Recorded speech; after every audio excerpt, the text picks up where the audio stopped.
சங்கீதம் 128.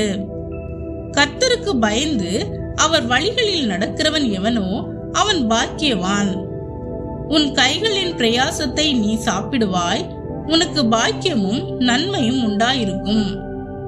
உன் மனைவி உன் வீட்டோரங்களில் கனித்தரும் திராட்சை கொடியை போல் இருப்பாள். உன் பிள்ளைகள் உன் பந்தியை சுற்றிலும் ஒலிவ மர கன்றுகளை போல் இருப்பார்கள்.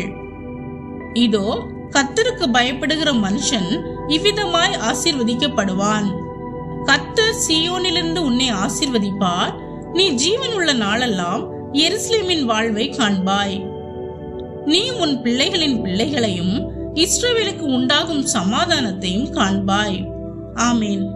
பிரியமானவர்களே, இந்த சங்கீதம் குடும்ப ஆசீர்வாதம், சந்ததி வளர்ச்சி மற்றும் தேவன் கொடுக்கும் சமாதானம் குறித்தான ஒரு சங்கீதமாகும்.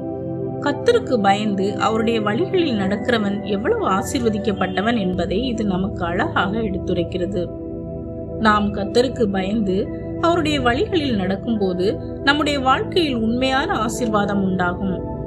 உலகம் தரும் சந்தோஷம் தற்காலிகம்தான், ஆனால் தேவன் தரும் சமாதானம் நிரந்தரமாக இருக்கும். அவருக்கு பயந்து வாழும் வாழ்க்கை ஒருபோதும் வீணாகாது. மாறாக அது நமக்கு ஆசீர்வாதமும் நிறைவுமாகும்.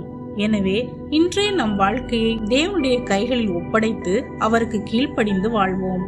ஆமேன்.